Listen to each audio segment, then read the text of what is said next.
أهلا حبايبي الحلوين، إيه الأخبار؟ يا رب تكونوا بخير. أهلا في حلقة جديدة من حلقات تعلم اللغة الإنجليزية. النهاردة إن شاء الله هنتكلم على زمن المضارع المستمر اللي هو present continuous. present continuous زمن المضارع المستمر. present continuous tense زمن المضارع المستمر. احنا طبعا اتكلمنا في الحلقة اللي فاتت على the present simple tense اللي هو زمن المضارع البسيط. النهاردة هنتكلم على المضارع المستمر. المضارع ايه؟ المستمر. ايه المضارع المستمر ده؟ بيقول لي هو الحدث، حاجة بتحصل امتى؟ الذي يحدث الآن، بيحصل دلوقتي، بيحصل الآن، وقت حدوث الكلام، وقت ما أنا بتكلم هو وقت حدوث الكلام، الوقت اللي أنا بتكلم فيه بالظبط. تمام، يبقى المضارع المستمر بيحصل دلوقتي، تمام، بيحصل الآن. وخد بالك من الحتة دي مهمة جدا. تمام، بيحصل امتى؟ بيحصل. طب يا ترى بيتكون من ايه؟ بيقول لي كده، بص كده، يتكون من، الزمن ده بيتكون من 3 حاجات. بص كده، اول حاجة من ابناء العم بيه am وis وار. am وis وار دي اول حاجة، زائد الانفانتيف المصدر. تمام، ثم المصدر ده بنضيف له ing. دول 3 حاجات بتوع مين؟ المضارع المستمر. am وis وار زائد المصدر زائد ing. يعني مثلا لو انا جيت قلت لك كده I eat مثلا healthy food، اهو قلت لك ده من المضارع المستمر. لا يا مستر، دي مضارع بسيط. برافو عليك. طبعا ليه؟ لانها متكونه عندي هنا من المصدر بس. تمام. طب انا لو حبيت احولها مثلا للمضارع المستمر هحول ايه؟ بص كده، اول حاجه هنزل الفاعل بتاعي وانزل واحد من ام او از وار من ابناء العم بي. طبعا احنا اي عندنا احنا عارفينها انها بتاخد ام، بتبقى اي ام. طب وانزل المصدر بتاعي، انزل المصدر بتاعي اهو ايه، واضيف له ايه؟ ing، تبقى I am eating healthy food. تمام، انا باكل دلوقتي طعام صح. تمام، يبقى بص كده الفرق عندك 3 حاجات، ام واز وار ابناء العم بي، والمصدر ثم ing. دول 3 حاجات خاصين بالمضارع المستمر. تمام، يبقى ده بيختلف عن المضارع البسيط. المضارع البسيط اتكلمنا عليه قبل كده، بيدل على عادة تكرارية. اما الراجل ده بيدل على شيء بيحدث الآن، بيحصل دلوقتي، بيحصل دلوقتي. طيب مثلا لو انا قلت لك جملة تاني، اهو مثلا قلت لك مثلا مثال كده، she مثلا reads، هي بتقرا the book، هي بتقرا الكتاب. تمام، على فكرة الجملة دي فين يا مستر؟ دي جملة في زمن المضارع البسيط. برافو عليك، عرفتها ليه؟ عشان عندي المصدر مضاف له اس، لان شي من اصحاب الاس. طب لو انا حبيت احولها مثلا للمضارع المستمر هحول ايه؟ هقول شي، تمام، واجيب المصدر بتاعي، ولا ام واز وار؟ ام واز وار. طبعا شي بتاخد ايه؟ بتاخد از. تمام، ثم المصدر read، ثم احط له اي اد جي اهو.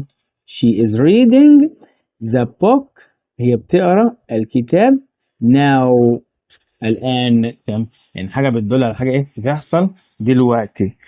طيب هو الزمن ده ليه ملحوظات؟ يعني ملحوظه كده خفيفه كده، تعال نشوفها مع بعض. تمام، بيقول لي ايه؟ ان الفعل اللي اخره ساكن، تمام، فعل اخره ساكن وقبله متحرك، بنعمل ايه؟ نضاعف الساكن. يضاعف الساكن، يعني الحرف الساكن نضاعفه. تمام، بعد كده نحط له اي ان جي. مثلا لو خدنا مثال وقلنا زي سنوركل، تمام، اهو سنوركل، تمام، واضحه في الشاشه، واضحه. تمام، اللي هي يغطس. لو جيت عملت كده سنوركل، انا دلوقتي عايز اخليه في المضارع ايه؟ المستمر. هنا حرف اخره حرف ساكن ويسبق متحرك، هروح اضاعف الحرف الساكن ده ثم أضيف إيه؟ ING. زي مثلا لو أنا قلت عندي shut يغلق، تمام؟ shut يعني يغلق.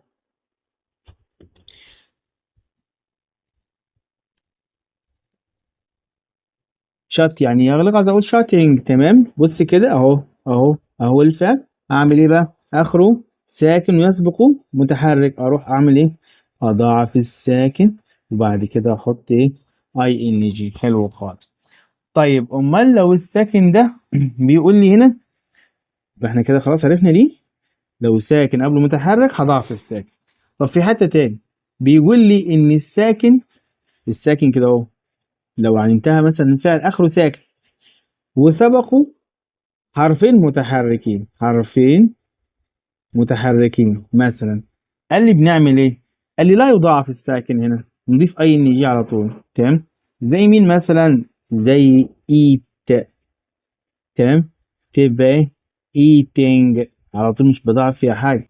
أهو اتنين متحرك قبل الساكن فضفت إيه؟ ING على طول. طب حلو خالص. طب لو حبيت أنفي الراجل ده اللي هو مين يا ترى؟ اللي هو المضارع البسيط. النفي بقى، تمام؟ النفي الكلام بس إيه شكله إيه؟ تعب مننا. النفي عندي هننفي بإيه؟ قال لي إحنا عندنا الفيرب تو بي، تمام؟ أو العم بي، قال لي بي ده ونضيف له نوت، خلص الكلام، تمام؟ بي اللي هو ام واز وار. يعني مثلا لو انا جيت خدت سؤال كده مثال بسيط مثلا ورحت قلت لك ايه؟ she is not مثلا singing اهو، هي لا تغني now مثلا الان، تمام؟ هي ما بتغنيش دلوقتي. عملت ايه؟ انا نفيت از، تمام؟ اللي هو ايه؟ ام واز وار. حطيت لها مين؟ حطيت لها نوت. ممكن اقول از نوت او ازنت زي ما احنا عارفين، تمام؟ طبعا المضارع البسيط كله بنفس الشكل ده. طب لو حبيت اعمل السؤال، اكون سؤال بهل مثلا مع الراجل الطيب ده، بسيطة جدا جدا جدا. احنا عارفين برضو لما بيكون ام واز وار موجودة او ابناء العم بي بقدمهم في بداية السؤال. يعني مثلا زي السؤال ده لو قلت لك is مثلا she sleeping، تمام؟ هل هي تكون نائمة؟ يعني مثلا اللي هي نايمة دلوقتي، بتقول لي يا إما يس يا إما نو، صح كده؟ تمام صح كده. يس حضرتك هتقول يس she is، أو no she isn't، تمام؟ أو is not. ده المضارع البسيط عندي بسهولة خالص، تمام؟ جميل جدا، زمن حلو خالص. يبقى الراجل ده بيتكون من أبناء العم بيه زائد المصدر عندي زائد الإيه؟ الإضافة ING، تمام؟ ده المضارع المستمر بيدل على حاجة بتحصل دلوقتي، ال present continuous tense. present continuous tense. أتمنى يا رب تكونوا استفدتوا بالحلقة، وعلى لقاء آخر إن شاء الله. استنونا مع حلقات المستوى الثاني. السلام عليكم ورحمة الله وبركاته.